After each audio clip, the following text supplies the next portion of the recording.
Welcome to BSc Main Physics, Semester 6 Elective Paper, Electronic Instrumentation. And we are saying Unit 4, Signal Generation and Analysis. And today's topic is Sine Wave Generator Hartley Oscillator. Sine Wave Generator Hartley Oscillator. And this is class number 34. അപ്പോൾ ഇത് BSc physics മെയിനിൻ്റെ semester 6 പേപ്പറാണ്, elective പേപ്പറാണ്. പേപ്പറിൻ്റെ പേര് electronic instrumentation. ഇതിൽ unit 4 signal generation and analysis എന്നുള്ള ടോപ്പിക്കിൽ എന്നുള്ള യൂണിറ്റിൽ ഹാർട്ട്ലി ഓസിലേറ്റർ എന്നുള്ള ഭാഗം പറയുകയാണ്. ഹാർട്ട്ലി ഓസിലേറ്റർ അതിൻ്റെ ട്രാൻസിസ്റ്റർ രൂപം, ട്രാൻസിസ്റ്റർ വേർഷൻ നിങ്ങൾ ഇലക്ട്രോണിക്സ് പേപ്പറിൽ പഠിച്ചിട്ടുള്ളതാണ് സെമിസ്റ്റർ 5. അപ്പോൾ അതിൻ്റെ ഏറെക്കുറെ റെപ്പിറ്റേഷനാണ് ഇവിടെയുള്ള ഈ signal sine wave generator Hartley oscillator. You say what is Hartley oscillator? Hartley oscillator. The Hartley oscillator design uses two inductive coils in series with a parallel capacitor to form. It is resonance tank circuit producing sinusoidal oscillations. അപ്പോൾ sinusoidal ഓസിലേറ്ററിലെല്ലാം ഒരു tank circuit ഉണ്ട്. Tank circuit എന്ന് വെച്ചാൽ L C circuit, ഒരു L ഒരു സിയും. ഈ Hartley ഓസിലേറ്ററിൽ 2 L സീരീസിലും അത് സെൻറ്റർ ടാപ്പ് ചെയ്യും. അതിൻ്റെ കൂടെ പാരലായിട്ട് ഒരു കപ്പാസിറ്ററും ഉണ്ട്. അപ്പോൾ 2 എൽ സീരീസിലും ഒരു കപ്പാസിറ്റർ അതിന് കുറുകെ പാരലായിട്ടും പിടിപ്പിക്കുന്നതാണ് ഹാർട്ട്ലി ഓസിലേറ്ററിൻ്റെ tuned circuit, tank circuit. The Hartley oscillator design uses 2 inductive coils in series with a parallel capacitor to form its resonance tank circuit producing sinusoidal oscillations, sine waves. അപ്പോൾ ഇതാണ് അതിൻ്റെ circuit diagram. അപ്പോൾ ഇവിടുത്തെ oscillate ചെയ്യാനായിട്ട് നമ്മളൊരു crystal controller കൊടുക്കുന്നുണ്ട്. ഈ frequency സ്റ്റെബിലിറ്റിക്ക് വേണ്ടി സർക്യൂട്ടിനകത്ത് നമ്മളൊരു ക്രിസ്റ്റൽ കൺട്രോളർ കൂടി കാണിക്കുന്നുണ്ട്. You look here, this A figure. ആ പടം അത് ഒന്ന് നോക്കി വരയ്ക്കുക. ഒരു Hartley oscillator diagram.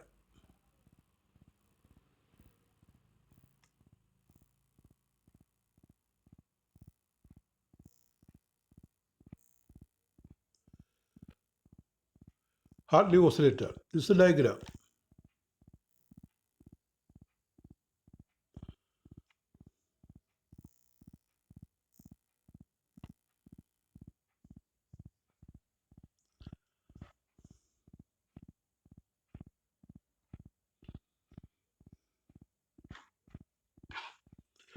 The diagram of Hartley oscillator is shown in the figure. There is inductive, the center tapped inductance L1, L2 and a parallel capacitor, variable capacitor C.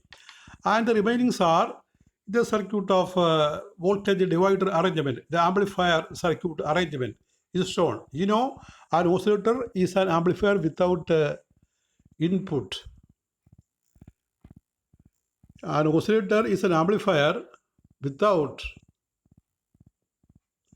input.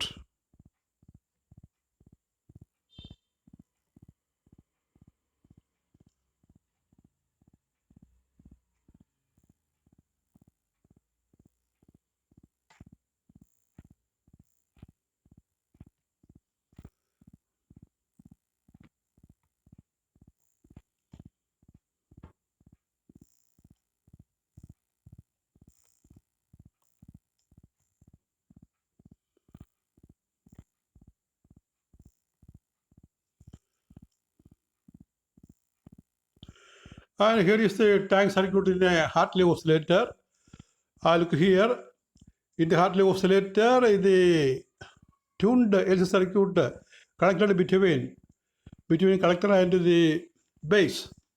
അപ്പോൾ ഇതാണ് Hartley oscillator tuned circuit. നോക്കി, 2 പടം ഒന്ന് തന്നെയാണ്. ഒന്നാമത്തെ പടത്തിൽ ആ 2 ഇൻഡക്ടൻസിൻ്റെ centre tap ചെയ്തിരിക്കുന്നു. രണ്ടാമത്തെ പടത്തിൽ 2 സെപ്പറേറ്റ് ഇൻഡക്ടർ കണക്ട് ചെയ്തിട്ട് ഇടയ്ക്ക് സെൻറ്റർ ടാപ്പ് ചെയ്തിരിക്കുകയാണ്. അതിൽ വ്യത്യാസം, 2 ഒരേ പടം തന്നെ. സെൻറ്റർ ടാപ്പ്ഡ് ഇൻഡക്ടൻസ് അല്ലെങ്കിൽ 2 ഇൻഡക്ടേഴ്സ് കണക്ട് ചെയ്തിട്ട് ഇടയ്ക്കുന്ന് നമ്മൾ ടാപ്പ് ചെയ്യണം. അതാണ് circuit.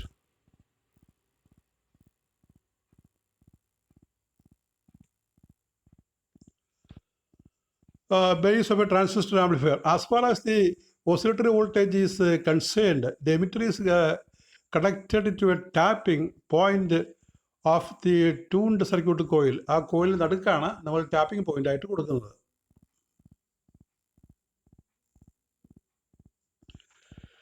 The feedback part of the tuned LC circuit is taken from the center tap of the inductor coil or even two separate coils in series which are in parallel with a variable capacitor C as shown. അപ്പോൾ ഇവിടെ ഈ tool സർക്യൂട്ടിൽ രണ്ട് inductors L1 L2 ഉണ്ട്. അതിൻ്റെ mid point അതിൻ്റെ middle നിന്നാണ് നമ്മൾ സെൻറ്റർ ടാപ്പ് ചെയ്യുന്നത്. പിന്നെ കപ്പാസിറ്ററും ഉണ്ട്. L1ലെ വോൾട്ടേജ് ഔട്ട്പുട്ടായിട്ട് വരും, L2വിലെ വോൾട്ടേജ് ഫീഡ്ബാക്ക് ഇൻപുട്ടായിട്ട് വരും. ഒരു ഫീഡ്ബാക്ക് വേണമെന്ന് നിങ്ങൾക്കറിയാമല്ലോ Hartley ഓസിലേറ്ററിൽ. The Hartley oscillator is often referred to as a split inductance oscillator. The Hartley oscillator is often called as a split inductance oscillator. Hartley ഓസിലേറ്ററിനെ നമ്മൾ സ്പ്ലിറ്റ് ഇൻഡക്റ്റൻസ് ഓസിലേറ്റർ എന്നാണ് പറയുന്നത്. കാരണം രണ്ട് ഇൻഡക്ടർ എടുത്തിട്ട് ഇടയ്ക്കുന്നാണ് നമ്മൾ അതിൻ്റെ ടാപ്പ് ചെയ്യുന്നത്. നേരെ മറിച്ച് കോൾപിറ്റ്സ്, നമ്മൾ ഇനി പറയുന്ന കോൾപിറ്റ്സിനകത്ത് രണ്ട് കപ്പാസിറ്റർ ഇടയ്ക്കാണ് നമ്മൾ ടാപ്പ് ചെയ്യുക. The Hartley circuit is often referred to as a split inductance oscillator because it is center tapped in effect. In effect, inductance L acts like two separate coils in very close proximity, while the current flowing through coil section XY indicates a signal into coil section YZ below. ആ X വൈയും YZ നിങ്ങൾ പടത്തിൽ നോക്കുക.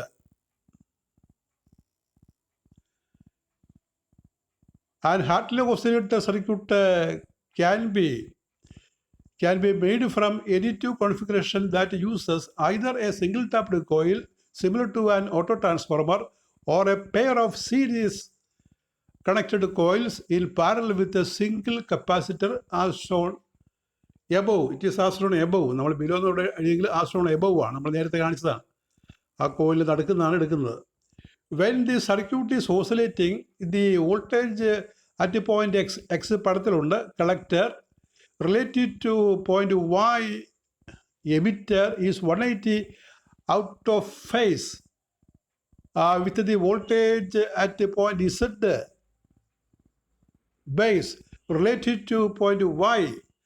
At the frequency of oscillation, the impedance of the collector load is resistive and an increase in the base voltage causes a decrease in the collector voltage. അത് ഒരു ആംപ്ലിഫയറിൻ്റെ പ്രവർത്തനം വിവരിക്കുകയാണ്. നിങ്ങൾക്കറിയാമല്ലോ ഒരു Hartley ഓസിലേറ്ററിനകത്ത് അല്ലെങ്കിൽ ഏത് ഓസിലേറ്ററിനകത്തും ഔട്ട്പുട്ടും ഇൻപുട്ടും തമ്മിൽ ഒരു 360 ഫേസ് വ്യത്യാസം വരണം. അതിനാണ് പോസിറ്റീവ് ഫീഡ്ബാക്ക് അല്ലെങ്കിൽ ഇൻ ഫേസ് ഫീഡ്ബാക്ക് എന്ന് പറയുന്നത്. ഒരു സി ട്രാൻസിസ്റ്റർ 180 ഡിഗ്രി ഫീഡ്ബാക്ക് ഉണ്ടാക്കും ഇൻപുട്ടും ഔട്ട്പുട്ടും തമ്മിൽ. ഈ സെൻട്രൽ ടാപ്ഡ് കോയിലും 180 ഉണ്ടാക്കും. അങ്ങനെ 180 + 180 ആണ് 360 ഡിഗ്രി ഫീഡ്ബാക്ക് എന്ന് പറയുന്നത്.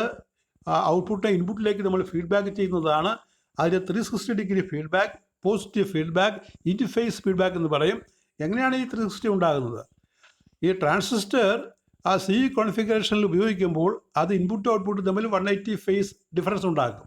അതുപോലെ ഈ സെൻട്രൽ ടാപ്ഡ് കോയിലിൽ L1 L2 ഇൻ ബിറ്റ്വീൻ, അതിൽ L1 വോൾട്ടേജും L2 വോൾട്ടേജും തമ്മിൽ 180 ഫേസ് വ്യത്യാസം ഉണ്ടാകും. ആ L2 വോൾട്ടേജാണ് ആ ഫീഡ്ബാക്ക് വോൾട്ടേജായിട്ട് വരുന്നത്. അപ്പോൾ ട്രാൻസിസ്റ്ററിൻ്റെ 180യും ഇവിടെയുള്ള 180യും കൂടി 360 ഡിഗ്രി ആയിട്ട് മാറും.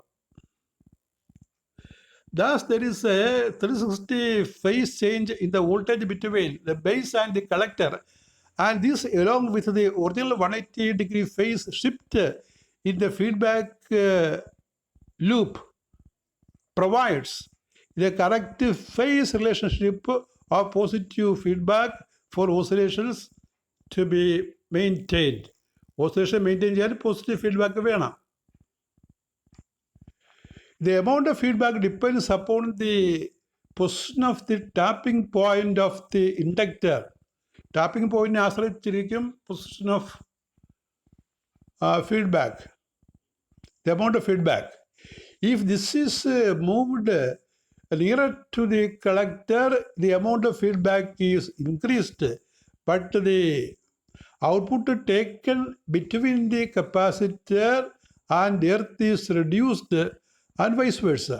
Resistors R1 and R2 provide the usual stabilizing DC bias for the transistor in the normal manner while the capacitance acts as DC blocking capacitor.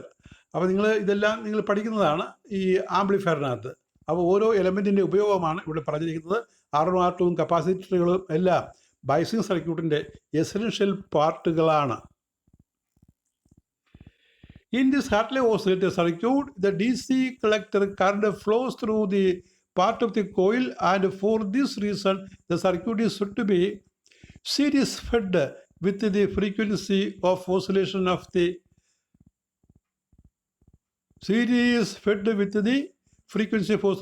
Hartley oscillator.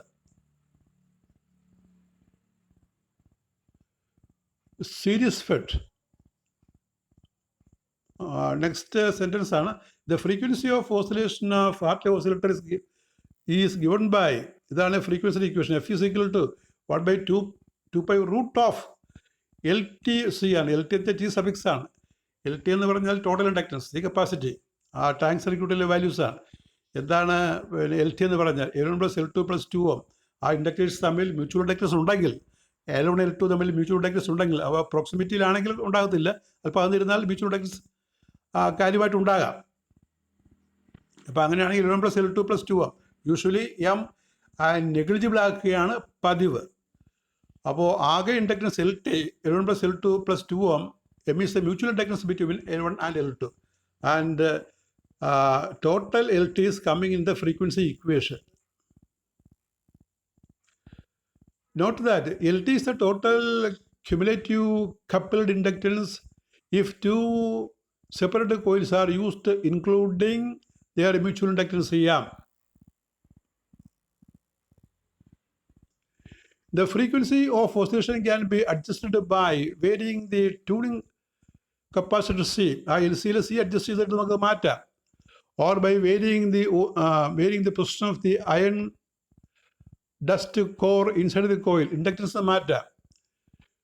Inductive tuning, that is called inductive tuning, giving an output over a wide range of frequencies, making it very easy to tune. Also, the Hartley oscillator produces an output amplitude which is constant over the entire frequency range.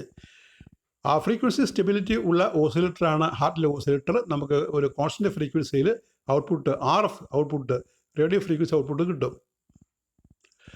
As well as the series fed Hartley oscillator above, it is also possible to connect the tuned tank circuit across the amplifier as a shunt fed oscillator as shown below. ഇപ്പോൾ shunt fed oscillator നമ്മൾ വിടിയിട്ടില്ല, ഈ ഒരു sentence വേണേൽ ഒഴിവാക്കാം.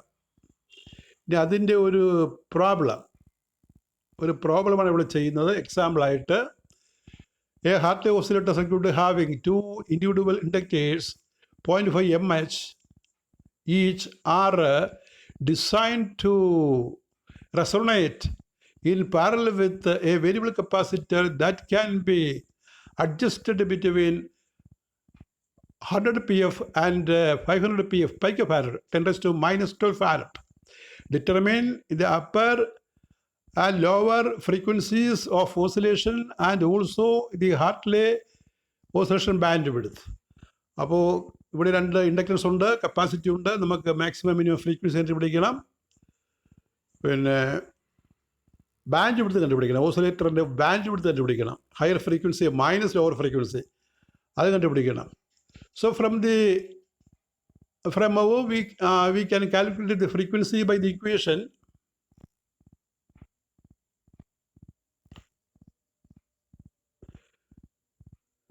We can calculate the frequency by the equation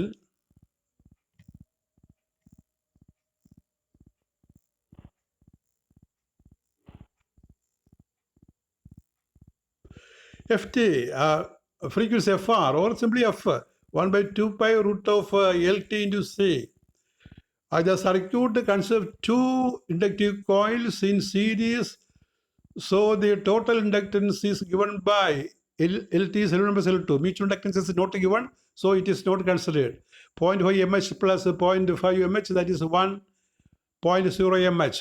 that we have to convert it into Henry by multiplying it by 10 raised to minus 3. That is done in the calculation. Then we can say upper frequency oscillation. Upper frequency of oscillation. Next is upper frequency of oscillation.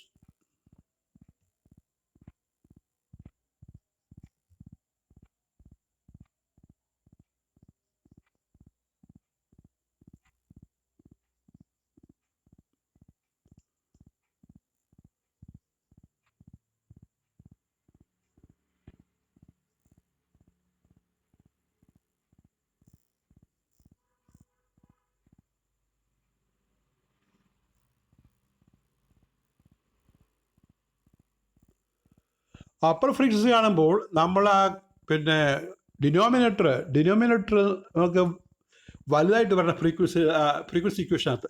അപ്പോൾ കപ്പാസിറ്റിയാണ് ഇതിൻ്റെ frequency determine ചെയ്യുക. അപ്പോൾ അത് capacity minimum ആണെങ്കിൽ നമ്മളത് difference എടുക്കണം. 1 minus താഴെ വരുന്ന എൽ സി ആണല്ലോ, എൽ സി. അപ്പോൾ L C root L C എടുക്കുമ്പോൾ അത് നമ്മൾ ചെയ്യേണ്ടതാണ്. ആ എൽ ടി വാല്യൂ നമ്മളെടുത്തു 1.0 mH കപ്പാസിറ്റി. അപ്പോൾ അത് വെച്ച് നമ്മൾ കണക്ക് കൂട്ടിയിടുക. കപ്പാസിറ്റി നമ്മൾ 100 PF ആയിട്ട് എടുക്കുകയാണ്. അപ്പോൾ പി എഫിനെ 10⁻⁻12 എംഎച്ചിനെ 10⁻⁻3 അങ്ങനെ കണക്ക് കൂട്ടുമ്പോൾ ഇവിടെ ആ കപ്പാസിറ്റി വാല്യൂ എടുക്കുന്ന നോക്കുക. നമുക്ക് നോക്കാം കപ്പാസിറ്റി എങ്ങനെയാണ് എടുക്കുന്നത്. കപ്പാസിറ്റി ഇവിടെ 100 PF 500 PF ഉണ്ട്. അപ്പോൾ ഇതിൽ വരാവുന്ന മിനിമം വാല്യൂ 100 PF ആണ്. അപ്പോൾ 100 PF വെച്ച്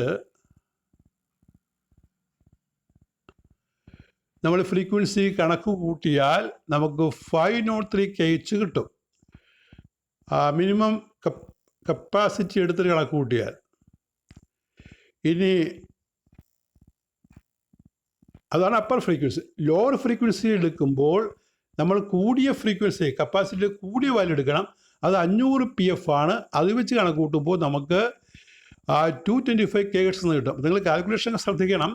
ഇവിടെ MH 10⁻⁻3 ഹെൻറി ആണ്, PF 10⁻⁻12 F ആണ്. അപ്പോൾ അത്രയും ആ പവർ വരും. അത് സിംപ്ലിഫൈ ചെയ്യുമ്പോഴാണ് 10⁻⁻3 എന്ന് ആ റൂട്ടിനകത്ത് വരുന്നത്. കണക്ക് കൂട്ടുമ്പോൾ 225,050 ഹെഡ്സ് എന്ന് കിട്ടും. അത് 225 kHz. K എന്ന് പറഞ്ഞാൽ 10⁻3 അങ്ങനെ കിട്ടും. ഇതാണ് ലോവർ ഫ്രീക്വൻസി. അപ്പോൾ ഹാർട്ടിലെ ഓസിലേറ്റർ കണ്ടീഷൻ വെച്ചാൽ FH - FL ആണ്. ഹയർ ഫ്രീക്വൻസി ലോവർ കുറക്കണം. അപ്പോൾ 278 kHz അതാണ് ആൻസർ. അപ്പോൾ ഇതിൽ നിന്ന് ചോദിക്കാവുന്ന ചോദ്യം എസ് ആയിട്ട് with a neat circuit diagram explain the working of a Hartley oscillator. Short answer ആയിട്ട് draw the tank circuit in a Hartley oscillator. അടുത്ത question give the oscillator frequency formula in a Hartley oscillator. ഇത്രയാണ് എൻ്റെ question. That is all with your 34th class. Thank you very much.